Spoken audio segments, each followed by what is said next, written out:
Maayong gabi, maayong buntag, maayong udto sa atong mga paglaom sa tibok nga kalibutan. Ikalipay na usab namo ang pagigauban kaninyo sa atong nga pagtuon sa atong nga leksyon. Dinhi sa atong Hope Channel takna sa pagtuon. Apan sa dili pata mo adto sa unahan mga kapaglaom, magabuhat mo na kitag pagkampo ug ako ang ikalipay ang atong nga kaubad karon sa pagtuon. Pastor Teddy Baang ang atong nga Health Director sa Southwestern Philippine Union Conference. Apan atong ihatag kaniyang panahon alang sa atong nga pagkampo. Diyos nga labing gamahanan nga naka sa trono sa kalangitan. Inintak na sa kagabiyon, tunga-tunga sa simana. Daghang salamat o Diyos, ning kagiyunan nga mangyatag kanamo nga makahimo na sab kami sa padayon, sa pagtuon, sa mga leksyon nga magahatod kanamo o Diyos sa ingon nga mga maayong mga Kristiyanon o lumulupyo rin ng kalibutan sa pagkinumdum kung unsa ang imong gibuhat sa matag sa o Dios, unsa ang imong plano o unsa ang imong saad sa umalabot. Ginoon nintak na sa gabiyon ako naghangyo nga ikaw magapanalangin usab sa among makapaglaom nga samtang sila magapaminaw o Dios, ihatag mo sab kanila ang kalamlangit nun nga masabtan nila kini, mabalo nila sa ilang tagsa-tagsa ka mga kinabuhi kasing-kasing nga magkinabuhi sila nga Dios nun hantod na niya sa imong pagbalik. Kauban ka Pastor Coligado nga kami magadiscuss sa leksyon intak na o Dios, ihatag ka na mo ang pinasayang kalamlangit nun nga magiginahanglan kay kintanan na magisalig ilaw mong madawat tungod lamang sa ngalan ni Jesus. Amen. Okay, dinhi na ta sa itong leksyon mga kapaglaom. Nindot kayo itong leksyon tungod kay napata sa lesson number 3. O gani ang atong leksyon for this week. For this, dili karon nga simana, Pastor Tede, kundi karon nga quarter. Yeah. Last quarter naman karon sa ato ang leksyon, Lessons of Faith from Joshua. So, posible ang atong leksyon, magahisgot may tungod sa kinabuhi ni Joshua. O glabi na sa mga isalhanon, uban sa leadership ni Joshua. Karon nga lesson 3, ang uluhad mga kaigsunan, Memorials of Grace. Gani ang ato nga memory text, makita sa Joshua 4 verse 23 to 24. Ingon dinhi, for the Lord your God dried up the waters of the Jordan for you until you passed over, as the Lord your God did to the Red Sea, which he dried up for us until we pass over, so that all the peoples of the earth may know that the hand of the Lord is mighty, that you may fear the Lord your God forever. So mao ni ang ato ang lesson karon, o gani gihatag sa ato mao ang dinhi sa Tuesday, mao ang remember. Wapo ni nga atong lesson, Pastor Teddy, kay sa Tuesday remember, pagka Wednesday na pod forgetfulness. So dinhi ta sa remember. Unsa imuhang insight ani Pastor Teddy? Of course, masalamat sa kagiyunan nga maka-discuss ini nga itong alison karon nga simanahan, no? A memorial of grace. Kung ato lang taon mga ka-lifestyle, nanan mo kong lifestyle na, mga kaigsunan sa atong mga kabaglaom, nga ang atong leksyon karong simanaha is deeply meaningful theme nga nag-invite sa matagusa to reflect unsa ang pagkamaayo sa Ginoo sa milabay, unsa ang iyang gahom sa umalabot karon, ug ang unsa ang gahom niya nga moprotektar kanato sa umalabot. So kini nga lesson nagahatod sa matag usa, Pastor Joy, sa biblical principle that God's people are called to remember His mighty act. No? So kung ato dili nato kalimtan ang iyang gibuhat, kung ato hinumduman ang mga kaagi sa mga Israelhanon, no, silang Joshua, sila ni Caleb during the Exodus, no, dili ginato ato gyud mahinumduman kung unsa ang gibuhat sa Ginoo, ang iyang pagkamaayo ngadto kanila nga wala ang Ginoo nagapasagad kanila. So mao na ang atong leksyon a memorials of grace, meaning to say memorial gani nahitabo na siya unsa ang pagkamaayo sa Ginoo nga iyang gihatag gipadayag ngadto sa makatawhan nga nagahatod kanila sa kadaugan sa ilang kinabuhi. Okay. So kini ang atong leksyon mga kapaglaom. Mao ni labi na dinhi sa lesson number 3. Mao na ni nga time Pastor Teddy nga ming tabok na sila sa Jordan River. O gani human nilang pagtabok, kung imong basahon diya sa Joshua 4 chapter 4, nagsugo jud ang Ginoo nga magbutang og mga bato gani 12 stones. Dili lang ang 12 stones, kundi mga 12 ka mga tao sa kalakaliwat. Gani, kung imong basahon ang chapter 4, mga kaigsonan. Gani ang pangutana din sa atong leksyon, why did God ask the Israelites to build a memorial? Ngano ka mga kapaglaom nga, nagsugo man gyud ang Ginoo ngadto kang Joshua ngadto sa mga Israelites nga magbuhat og Memorial. Oh. Usad di ay buot ipasabot kaning word nga memorial. Sa Hebrew word baga kaigsonan, ang buot ipasabot yini mao ang ot. Kung imo ning i-translate, pwede ni siya mahubad sa word nga wonder. Pwede kag wonder pasulti di kahibulungan. Kahibulungan, oh. Wonder. Giud sa pag kato na imong gisaysay ganiya nga kung ang leksyon nagpasabot kung giud sa ta pag-uban sa Ginoo sa nangagi nga panahon karon nga presente ug sa umalabot. So kining nga wonder gipasay sa Ginoo ug ma-refer na to ni sa mga milagro kung giunsa ta pagluwas sa Ginoo. Kung giunsa pagpakita sa Ginoo sa iyang pagagamhanan. Kining pagbutang sa stone nga isip ti mailhan or sign nagpakita kini ngadto sa mga katawan nga bisan pa nga wala sila sa presente pasultidi during the time sa plague wala sila ang uban nila wala dito sa pag-cross sa George sa Red Sea wala sila nakakita kung giunsa ka struggles ang ilahang na-experiencehan sa ilang journey sa 40 ka tuig dito sa Kamingawan apan kini nga memorial nagpahinumdom kanila nga ang Ginoo nag-uban ang Ginoo mao gyoy nagkontrol sa tanan. Yeah. O gani ko maghisgot kag sign, daghan kayo nga gisgutan sa Biblia nga nagisgot sa mga ilhanan. Gani kun ang kaning Sabbath, it's a sign man po ni. Nga gani ang Sabado, nga sa matag adlaw ng ipapahulay, gipahinumduman ta nga ang Ginoo nag-create sa langit ug sa yuta. Kay mo ni ang memorial sa creation sa Ginoo kaning Sabbath. So sa mga paagyo sa kaning stone sa pagpahinumdum sa mga salanon nga ang Ginoo mo'y Dios, ang Ginoo mo'y gamhanan, ang Ginoo mo'y naggiya, ang Ginoo mo'y nagluwas. Gani sa pagtabang sa mga katawan. Sa paghinumdum, pagsulti nimo ganiya Pastor Joy nga unsa man ang kahulugan sa Memorial of Grace, no? Ang Memorial of Grace is something set up to help us pagpahinumdum sa tua pagpahinumdum sa tua kung unsa ang gibuhat sa Ginoo. Sa Biblia, kung ato lang taon ang ato leksyon, God often asks His people to build altars. No? Yang ginultihan ang mga tao sa build og altars, set stones or establish unsa ba as a reminders for the saving acts nga iyang gihimo, especially sa ilang journey from Egypt to Canaan. So, these are not traditions. Gusto na ko ipasanto mga kaigsunan, mga kapaglaom nga these are not tradition, they are a living testimony of His goodness. Ang usa ni siya kapag paila kung unsa ang kaayo sa Ginoo ngadto sa mga Israelhanon. Kung ato basahon ang Deuteronomy chapter 32 verse 7 nagaingon, remember the days of old, consider the generation long past. Ask your father and he will tell you, your elders and they will explain to you. So, ang grasya nga gisgutan diri nga kinahanglan a memorial of grace, ang grasya is God's unmerited favor. Ang iyang gibuhat gugma og sa kaluwasan ngadto sa mga katawhan. So, when we speak kung musulti ta og kanang memorial of grace, we are talking about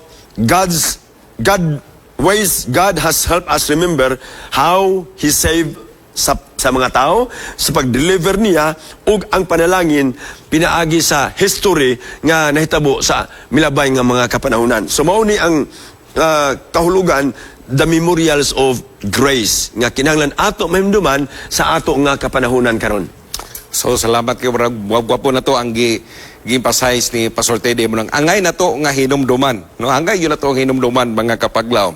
Gani ang ato nga leksyon nagpasabot to sa dinhi Pastor Teddy kaning what are these stones to you? O kibalo ko nga laylahi ta og pagpahinumdom, no? Posible ang mga eksperyensya sa imong mga ginikanan sa ato nga mga pioneers dili pareha sa ato nga experiensyahan karon. O kun dili laylahi ta og mga kasinatian nga mabati na to nga ang Ginoo susama nga paagi nagigauban.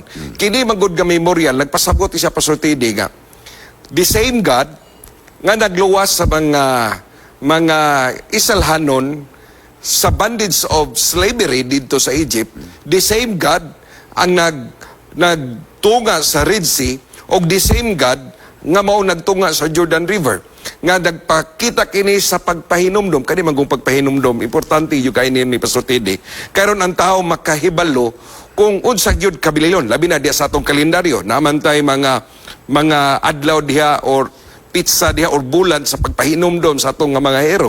Kini usab nga pagpahinumdom nagpaila lang ni mga kaigsunan nga ang Ginoo grabe gyud kagamahanan siya nakikauban sa kagahapon karon ug sa malabot ug wala kini kausaban posible lahi-lahi tawag eksperyensya apan the same God nga nagluwas sa panahon sa mga Israel sa panahon sa kang Joshua, sa panahon kang Moses, the same God usab ang imong na-eksperyensyahan nga sa imo ang dili man tingali butabok ta sa Red Sea, Pastor Tidi, sa Jordan River, kundi doon natin mga eksperyensya nga we are crossing sa ato ang faith nga makaingon ta nga sa diya nga imong makross, Pastor Tidi, mingon din ka nga, dahil yung Ginoo.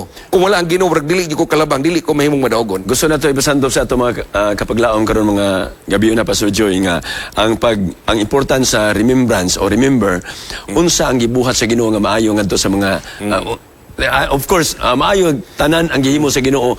Gusto nato nga ipasantop nga unsa ang kaayo nga gihimo sa Ginoo ngadto sa mga iyang mga katawhan.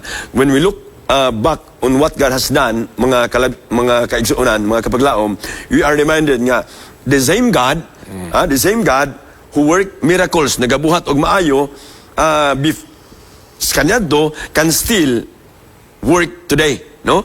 So ang Ginoo nga nagahimo og mga mirakulo kaniadto og nagaluwas sa mga katawhan during sa Exodus, during the time of Joshua, maog gihapon ang Ginoo nga maoy magaluwas kanato og magabuhat og mga mirakulo og magabuhat og maayo nganhi kanato. So ang kun ato tanaw ng ato leksyon, ang Ginoo naga-instruct his people to place as a stone of remembrance, no?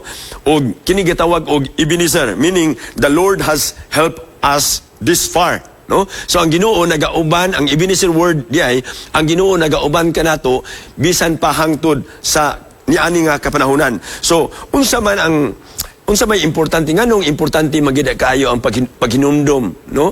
Pastor Joy, importante man kaayo ang paghinumdom sa kaayo sa Ginoo ngadto sa mga katawhan niya. Nganong kinahanglan to hinumduman? Malimtanon man god. So no? Ang birthday, di ginato na malimtan di ba? Malimtan. Kay kung bakalimot lang ganita sa mga celebration o birthday o anniversary sa tong asawa. Dako biya kayo nga husayonon natos balay. No, pero kaning nga to nga leksyon mga kaigsunan. Agi pahinumduman ta gani laylahi man ta og mga eksperyensya.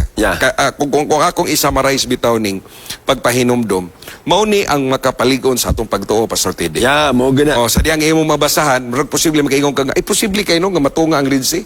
Imposible kay no nga matunga ang kaning Jordan River. So, ngay lang giagian. Gindang nagian. So posible dili kay nato pa-internalize, Pastor Tede, kung lahi ang eksperyensya sa naka-experience nga tuag yun dito. Meaning, Pastor Joy, kung imong kalimtan ang gibuhat sa Ginoo ngadto sa mga Israelites, ngadto kang Joshua, labi kang Joshua, o sa pag-lead niya sa mga katawhan, forgetting God's past acts, muhatod ngadto sa doubts, no? Kanang pagduha-duha o kanang disobedience. Mo man ang mahitabo kasagara gyud nga kung do na ganitay murag wala ganita nagasalig o wala ta na hinumdum sa gibuhat sa Ginoo sa mga katawhan kaniadto, murag maingon ta nga makaya ba kani himuon ba kani sa Ginoo sa tuwa, no? Punang ingon ko ganiha nga dili lang parehas sa kaagi sa eksperyensya nila sa mga Isalhanon, kundi nagbase usab na sa ato ang eksperyensya sa atong pagtuo sa Ginoo. The more bitaw nga maka-eksperyensya ta Pastor Tede og mga pagsulbad sa atong problema, paggiya sa Ginoo nganong naabot ta karong panahon na nganong buhi pagkakaron, nganong nga nahimo kang moswagon, nganong nga sa una grabe ang imong kalisod, o niya karon nahimo na kang kanang medyo di matingali ayahay apan komportable nga dili pareha sa una nga kaagi. Bakaingon jud ka sa konklusyon nimo Pastor Teddy nga tungod ka na sa imuhang pagtuo sa Ginoo ug ang Ginoo nag-uban. Mao nay matawag usab nato nga crossing sa Red Sea, crossing sa Jordan River. Dili lang ingon nga muadto ka dito sa Suba des kagayan di oro nga Ginoo pa-experience po kog mahubas. Dili nga na mga kaigsunan nagisguting gani nga ato nga leksyon ingon dinhi. It's new generation must internalize and understand the meaning of these stones for themselves personally. The faith in a miracle-making God can be kept alive only if each generation rediscover the significance of the mighty acts of Yahweh for themselves. Kanang sa atong kaugalingon mga kaigsunan. Kana, makaingong yug ka nga, makasulti yug ka. Ako personally, makasulti ko sa akong anak kung giun sa ta paggiya sa Ginoo. O ang akong anak tingali, ito noon, 10 years old pa man na siya, dili pa kayo siya kasabot sa akong gisulti. Pero doon po siya mga kasinatian nga iya pong maekspensyahan nga ang Ginoo nag-uban kaniya. Kini nagpasabot mga kaigsunan, kung nabati sa akong anak, nga nabati niya pagkikauban sa Ginoo, the same way, iyang ma-feel kung giunsa sa pagkauban sa Ginoo sa iyang parents og sa mga nangagi og mga unsa pa na nga mga kaliwatan kung giunsa ta paguban kun imo sangko kana didto sa creation or didto sa panahon ni Moses ug ni Joshua. Muna nga akong pagsabot ani Pastor Tim. Og magsigot ang mga kaigsunan, mga kapaglaom of God's memorial sa Old Testament labi na ato mibaluan unsa man ang memorial nga gihimo sa Ginoo. A rainbow, no? In Genesis chapter 9 verse 12 to 17, unsa may kahulugan aning rainbow? Nganong unsa may mahinumduman nato sa rainbow mga kapaglaom? It is a sign of God's covenant and never to destroy the world again by flood. No, muna ang kahulugan sa rainbow, no? So, every time makakita ta og rainbow, mga kapaglaom, is a memorial of God's mercy. Memorial na siya sa kaluoy sa Ginoo. What else? Kung ato lang taon ang Exodus chapter 12, Passover. No, ang Passover na siya. So, ay usa ni siya ka tinuig nga pagpahinumdom of God's deliverance from Egypt, no? Usa ni siya ka tinuig nga pagpahinumdom sa pagluwas sa Ginoo sa mga ituhanon dito sa Ehipto. So, ang blood of the lamb on the doorpost foreshadowed the sacrifice of Jesus Christ, no? So, every time nga makakita ang anghel og dugo dito, dunay Passover. No, dili sila mahilabtan dito mga kapaglaom. What else? Mana and the Sabbath. Importante kayo ni sa ilang travel and journey from Egypt going to Canaan, no? Nakaagi mami anang dapita Pastor Joy kanang nakaadto magkagano gikan sa Egypt padulong dito sa kuanjod ilang travel, it takes them for supposed to be 40 days lang, pero tungod sa ilang pagkabagutan, tungod sa ilang pagka masupakon, mas supakiro ngadto sa Ginoo, ang Ginoo nagahimo niini nga 40 years, no? So ang didto sa kamingawan sila nagalaroy-laroy mga kapaglaom. So manna was given to them. Ang manna gihatag sa ilaha especially during Sabbath in Exodus chapter 16. So manna was given daily, matag adlaw except Sabbath, to remind them that God provides. No? Ang mana di ay nga gibubo nila sa adlaw nga Sabado o bisan unsa sa adlaw nga semana ug sa adlaw nga Sabado, it is a reminder mga kapaglaom nga ang Ginoo naga-provide sa ila nga panginhanglan. And the Sabbath itself is a weekly memorial mga kapaglaom of creation and redemption. Meaning to say nga gihatag sa Ginoo ang adlaw nga ipapulay sa pagpahinumdom. It is a sign. Kung ato basahon ang Ezekiel chapter 20, no? Ezekiel chapter 20 verse 20 nga ang adlaw nga Sabado usa ka timailhan sa Ginoo o sa iya nga mga katawhan. So, kung ato lang taon po ang usapon nga mahinumduman nato in Joshua chapter 4 sa ilang pag-cross dito sa Jordan, no? So, 12 stones, mong gisigutan ka ganiha, Pastor Joy, no? Were placed to remind ngadto sa mga Israelhanon tungod that God stopped the Jordan River. Iyang gipa-stop ang Jordan River mga kapaglaom so they could enter into the promised land. So mauna ang gibuhat sa Ginoo nga angay nato hinumduman gikan karon hangtod karon og gikan kaniadto karon og sa umalabot of what God has done to them. Gani ang mga paglaom sa wala pa mi nagsugod, nagdiscuss mi ni Pastor Teddy kay crossing the Red Sea. Katulalom juga ito kay sea mangyod do. Sea man, Sea mangyod. So, doon na po'y diferensya or doon na po'y similarity o differences sa crossing sa Red Sea o crossing sa Jordan River.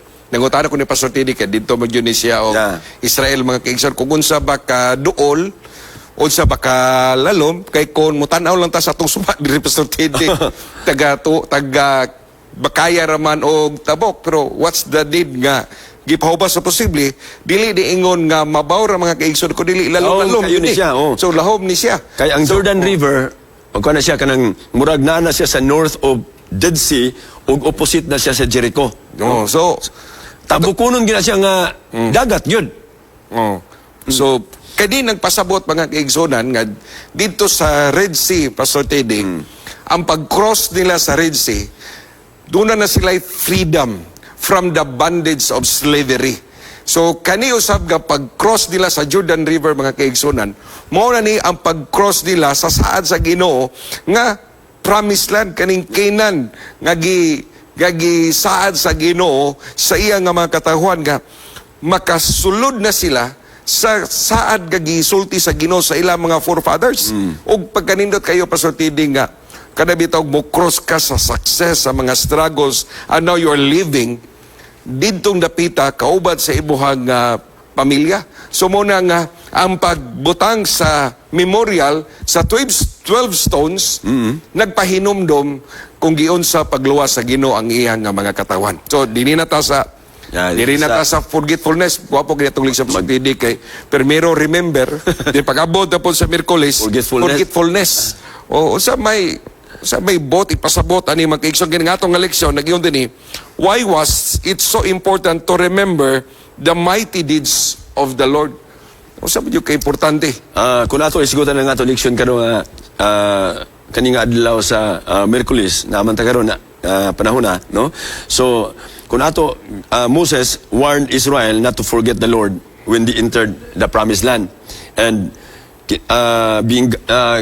gusto sa Ginoo nga ma-enjoy ang comfort o abundance sa Israel. So, in times of hardship, mga kapaglaom, people often cling to God, no? Kanim do, di ba? Kamanday ta nga kung lisod gani kayo, pero usay opposite na siya. Kung abundansya ta, usay may tendensya nga makalimot ta sa Ginoo. Pero panahon nga maglisod ta, usay may makinumdum ta sa Ginoo, Ginoo nganong naglisod man ko. Pero actually kita ra gyud ang nag-ingon nga naglisod ta. So, but in times of prosperity, there is a tendency of become self-sufficient, no? Mo na nga to forget mga kapaglaom usay malimot nga ang Ginoo maoy nagasupply sa ato nga mga panginahanglan, nagasupport sa ato nga panginahanglan sa matag adlaw. So in times of so forgetting leads to spiritual declines.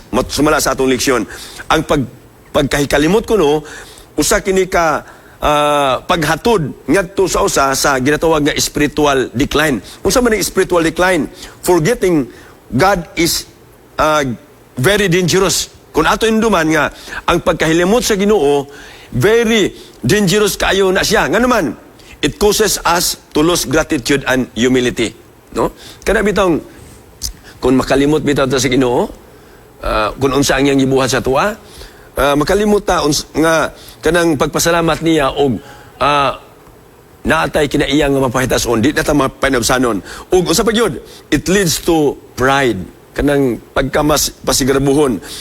Usay makaingon ta nga kaning akong unsa ko karon tungod ni sa ako nga pagkakugi, tungod ni sa ako nga gibuhat.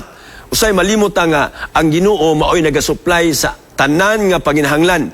kung ato hinumduman nga we are only steward, kung mubase ta og stewardship, ang Ginoo maogi tag-iya sa tanan nga mga butang. So ang pagkalimot mga kapaglaom, it opens the door to other gods or idols, no? Kung malimot ta sa Ginoo, muna panahon nga musimba ta og lain nga mga Diyos sa ato nga kinabuhi, whether material possession o baka gahom or baka kanang pleasure nga muhatod nato sa pagkahilayo ngadto sa Ginoo. Apan kung mahinumdum ta sa iya mga kapaglaom, God command His people nga hinumduman nato ang iyang maayo nga mga binuhatan, especially sa iyang pagluwas sa mga Israelhanon gikan sa Ehipto. Og pag hinumdum niini, magahatod ka nato sa pagtuo ngadto kaniya, og mutabang nato nga ato sundon ang iyang mga balaod, ug sa bayod muhatag nato og kanang future generation nga may bala nato unsao nato nga mahimutang matinumanon ngadto kaniya. So ang atong leksyon karong semana, labi na dinhi sa Wednesday nga topic about forgetfulness, nagpainumdum ka nato ilabi na sa ato nga text is Deuteronomy chapter 8, 11-14. Beware that you do not forget the Lord your God by not keeping His commandments, His judgment, and His statutes, which I command you today. Lest when you have eaten and are full, and have built beautiful houses, and dwell there in them, then your heart is lifted up, and you forget the Lord your God who brought you out of the land of Egypt. Mga kapaglaom, lisod kayo or kuyaw kayo kanabitang naatay kinaiyang kanabitang malimuton, no? Muna nga gipahinumduman kita pinaagi sa ato leksyon karong simana Pastor Joy nga kinahanglan ato hinumduman. Ang prior niini nga leksyon is hinumduman nato kung unsa ang gibuhat sa Ginoo sa tuwa. Okay, gi-discuss to ni Pastor Tede mga kapaglawom. Gani sa itong leksyon na nag-iyon siya din generally. We perceive forgetfulness as a normal trait of all human beings. Yeah. Kanang grabe ka malimtanon. Muna yung suban nga gamhanan ang kalimot. However, forgetfulness in the spiritual sense can lead us to serious consequences. So, gidiscuss ato ni Pastor Teddy kung unsa nga mga consequences. Gani man kay igsoon, kung dili lang pala gani sa banag asawa, gidiscuss mo na to tong mga birthday, mga anniversary, Hindi angay kalendan. mga kung makalimot tungod sa tong kabisi, nga na gani usay di magtingganay, usay pag-abot sa balay, imbis nga selebrasyon, lahi ang ma-celebrate kay malalis na noon, ganong makalibot, na nagani consequences, diha palang gani, mga kaigsoon, sabot na sa atong spiritual life. Gani, gipasabot yun ta sa atong leksyon, mga kaigsonan, nga kung ibong sabto ng atong leksyon, nag-ingon siya din diha sa Joshua 4 verse 20 ang atong leksyon, nga gipasabot sa Ginoo ngadto kang Joshua, ingon din, for the Lord your God dried up the waters of the Jordan for you until you pass over, as the Lord your God did to the Red Sea, which He dried up for us. So kung imong sabton kini mga kaigsunan, dunay duha ka kategorya dinhi nga gipasabot ang atong leksyon. First, you, dayon us. So gigipasabot Pastor Teddy nga ang instruction ni sa Ginoo ngadto kang Joshua, pag-ingon og you refers to the new generation of Israelites. Katong bag-o nga mga kaliwat sa mga Israelhanon. Og pag-ingon nga us refer to the older generation or their immediate descendants. Kay posible ato Pastor Teddy naman po tigisulti ang Ginoo nga katong paggawa sa Egypt, dili to sila makasulod sa Promised Land. So, posible nadunggan to sa mga new generation kung giunsa ang ilang eksperyensya. So, nagpasabot din hinga, gipakita sa Ginoo kung giun sila pag-deliver. The same way, gipakita usab ngadto kang Joshua kung giunsa usab sila pag-deliver ngadto sa pag-cross sa Jordan River. So, kini nagpasabot mga kaigsunan, nga ang ato nga leksyon, gitagaan jud ta o pagpahinumdum ko nga dili jud ta makalimot, no? di gyud ta makalimot. Gani si Ellen White, bukat kay statement ni Ellen White, Pastor Teddy, nasa itong eleksyon mga kigsunan. Life is Ingon din ni Life Sketches, page 196, we have nothing to fear for the future except as we shall forget the way the Lord has led us and His teaching in our past history. Muna pagkanindot kay mga kaigsunan nga magtuon ta sa Biblia atong mabasahan kung giun sa pag-lead sa Ginoo ang olden times, Old Testament times, during nga nagpakatao sa New Testament, during sa mga disciples times, panahon ni Apostol Pablo, kay kung ato nang malimtan mga kaigsunan, malimtan nato ang identity nga gitawag ta sa Ginoo sa pagmisyon sa katawan. Kung ato nang malimtan mga kaigsunan, medyo mablard ang ato nga panantaw sa umalabot. Maoy rason mga kaigsunan nga ikaw ug ako may kaisog, may kalipay sa pag-apil sa buhat.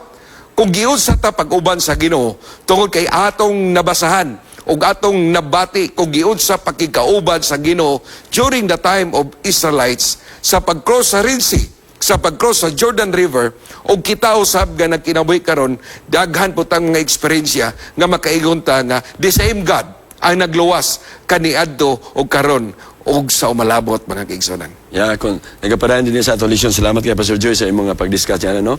So, ang atong leksyon nagaingon din ni, even today, if we want to maintain our identity as a people with a peculiar calling and mission, no? Kung gusto ko nato nga ma-identify ta o mailhan ta nga kita mga tao pinili pinaagi sa atong calling o sa atong mission, we'll have to create occasions for refreshing both our individual and corporate spiritual memory in order to keep in focus where we are coming from, who we are, and what we are here for. So, importante kayo siya. So, kung ato basahon ang 1 Corinthians chapter 11, 24 and 25, kini nagahisgot may tungod sa kanabitang paghinumdum nato ngadto kang Ginoong Hesus. Kay after all, ang atong tumong sa ato panagtuon o sa atong leksyon mga kapaglaom is ato hinumduman ang gibuhat ni Kristo ngadto sa iya makatawhan kaniadto karon og sa malabot.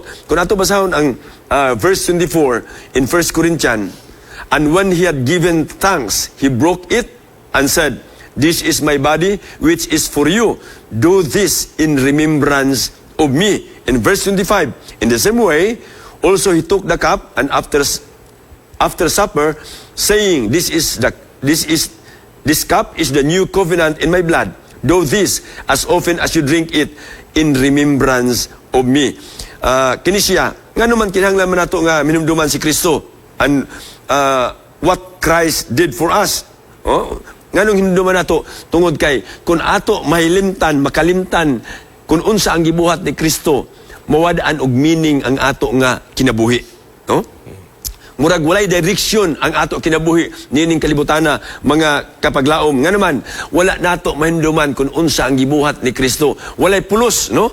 Ang iyang kamatayon dito sa Kalbaryo sa krus, ang iyang pag-deliver sa mga Israelites kang Jordan, sa kang Joshua, pagtabok dito sa Jordan River, pagpadulong ngadto sa Kanaan, mahimo nga walay pulos kung dili nato hinumduman ang gibuhat ni Kristo.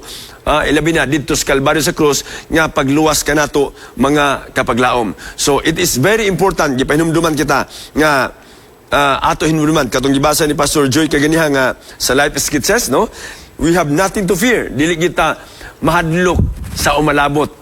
Siguro ang uban hadlok na tungod kay linog, baha, kamatay, gubat nasod, batok nasod, apan ingon dili, except as we shall forget the way the Lord has led us in the past. Hinumduman nato ang Ginoo, miluwas siya, giluwas niya ang iya makatawhan, ug kun kita usab nagatugyan sa atong kagalingon, nagaangkon nga kita iyang makatawhan sa ato nga henerasyon karon, ang Ginoo kaniadto o Ginoo karon mao gyapon ang magaluwas kanato mga kapaglaom. Akong dungagan to mga kapaglaom ang gisulti nga bersikulo. Nagingon usab dinhi sa John chapter 14 verse 26. Nagingon siya ni, but the Helper, the Holy Spirit, whom the Father will send in my name, He will teach you all things and bring to your remembrance all that I have said to you. So grabe kay mga kaigsom na importante gyud nga magbasa ta sa Bible. Importante kayo nga atong tunan. Kay daghan kita nga mga leksyon, mga kaagi nga posible dili pa nato na maagian. Pero pag abot na sa ato ang nga tayo, makaingon ta nga maura ni siya nga istorya sa panahon ni Job, maura ni istorya sa panahon ni Joshua, panahon ni Moses. Kaya nga to ang pagkatinawag mga kaigsunan, dili lang sulod sa iglesia, kundi sa ato nga pamilya o sa ato nga komunidad, kundi kita gipahimutang sa Ginoo mga kaigsunan. Muna nga ang Ginoo nagpahinumdom kanunay nga dili gyud unta ta makalimot. No? Ayaw yung kalimot mga kaigsoon. Makalimot ta kung wala tayo panahon para sa Ginoo. Muna sa tanang panahon, kita gyud kanunay magaduol, magasampit sa Ginoo o aron mas malikon pagyod ang ato nga pagtuo sa Ginoo mga kaigsonan. Gani ang ato nga leksyon, nagsaysay gayod kung unsa ka importante ang pagpahinumdom. Importante yung kaina mga kaigsonan aron ang ato nga pagtuo malig-on pagayod o kining ato nga na-ekspersyahan Pastor Teddy, kani ato ang pagpahinumdom, pagbasa sa balang kasulatan, mas basayon po nato sa pagpahat kini ngadto sa ato nga pamilya, ngadto sa ato mga kabataan, ngadto sa ato mga kigalaan, kay daghan usab nga ato nga mga kapaglaom nga nawad-an sa paglaom, nawala sa direksyon sa kinabuhi, na hopeless sila, ang uban, grabe ang ilang pagbati, kaguol, grabe ang ilang eksperyensya, labi na nga karon kapanahon na, grabe ang mga trahedya nga naabot sa kinabuhi sa atong mga kapaglaom. Dili lang tingali pare-pareha ta og eksperyensya mga kaigsunan sa mga kaagi, apan kini nga pagpahinumdom kung giun sa ta pagluwas sa Ginoo, kung giun sa paggiya sa Ginoo, kung giun sa pag-uban sa Ginoo sa panahon ni Moses, sa pagnahon ni Joshua, ug sa atong kapanahonan karon, mao ni ang makapalikon kanimo nga dunay Dios aron siya mo balik, kita makikauban, dili lang mag-inusara, kundi kitang tanan kauban sa panahon nga din ang mga pioneers, ang mga tumutuo sa Ginoo gikan sa creation hangtod niining kapanahona mag-istoryahan na dito sa usalang ka lingwahe Pastor Teddy kung giunsa ta pag-uban sa Ginoo. Mo na pinakanindot kay mga kaigsunan nga posible kung ako sultihan sa Pastor Teddy kung unsang iya mga gagagi nga makaingon siya nga dunag Dios nga nag-uban niya, daghan kay isang mga eksperyensya. Ako po naapo ko'y mga eksperyensya, ikaw po daghan ko'y kag eksperyensya. Pwede na to na i-share dito sa ato nga mga Sabbath school, kauban na to sa atong diskusyon. Kay posible, kanang imong eksperyensya, kanang imong kaagi, kanang imong kasinatian, dako kana nga katabag usab sa ato nga mga kauban, nga makahinumdom sila, ay nga na yun di ay magkikauban ang Ginoo. Kay kung sila usab makaagi sa imong eksperyensya, mas malikon sila nga magatuo ni Diyos ng uban sa tanang panahon. Gusto na ito binumdum sa itong mga kabaglaom karon nga gabi, Pastor Joy, nga ang mga katawhan kaniya to, the face is struggle. And we too face the same danger kung ato usab kalimtan ang gibuhat sa Ginoo ngadto sa kanato. So, humduman nato kung when life is comfortable, kung ang atong kinabuhi kanunay lang gyud comfortably, may tendensiya mga kapaglaom nga maneglect nato ang pagampo, ang pagtuon sa Biblia, pag-worship o panahon sa serbisyo. So, forgetfulness may not happen overnight. Ang kanang bitang magkalimot bitaw ka, dili na siya may tabo nga overnight, no? But gradually, hinahinay, malimtan nimo kung unsa ang gibuhat sa Ginoo through pinaagi sa pag-usaman kanang daily devotion and gratitude. Kung naan na sa imong kinabuhi nga may kalimot na ka kung unsa ang gibuhat sa imo sa Ginoo, malimtan na nimo ang basa sa iyang mapulong, pagsimba kaniya, pagpasalamat. Therefore, importante mga kapaglaom nga ang paghinumdom matag-adlaw sa gibuhat sa Ginoo, ang iyang pagkamaayo pinaagi sa pag-ampo, pag-worship, no? Muna nga importante kayo sa atong mga kapaglaom nga kinahanglan nga himuon ginato ang evening and morning worship. Kay usa kini kapag matuod, it is a testimony nga ato gihinumduman ang Ginoo og niining panahon na mag-aampo kita, magasimba kita kaniya o magabasa sa iya nga mga pulong and sharing testimony. Gusto natin ipasanto, and sharing testimony is ang essential mga kapaglaom, no?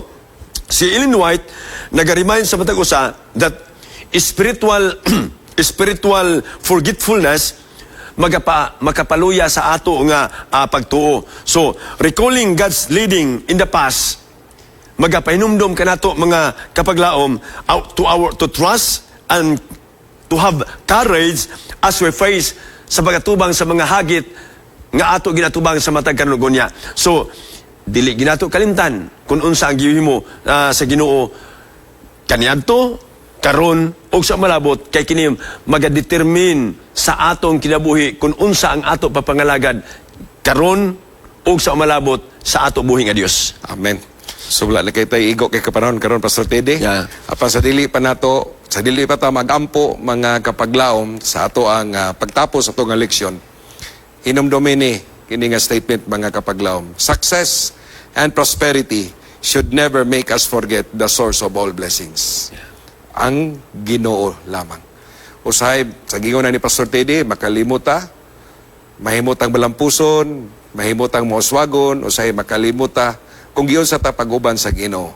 Ayaw yung kalimot mga kapaglaom. Ngano ikaw ug ako nahimong malampuson? Ngano ikaw ug ako nahimong mauswagon sa tanang panahon tungod kay ang Ginoo naguban kanimo ug kanako. Magabot ta mga kapaglaom. Labing gamahanan balaan namo nga Dios. Salamat kay Ginoo. Karon nga gabi nasaksihan namo kung unsa kay ikaw kagamanan. Gani imong ipakita sa panahon kang Joshua sa pagpahinumdom kung unsa ikaw ka mahigugmaon, kung unsa ikaw kagamhanan, kung unsa ikaw nga musaad nga makikauban sa tanang panahon, imo gayud nga gipakita. Karon Ginoong Dios, among nasabtan nga ikaw sab angay namo nga hinumduman. Dili lang karon nga panahon, kundi sa tanang panahon, dili kami makalimot.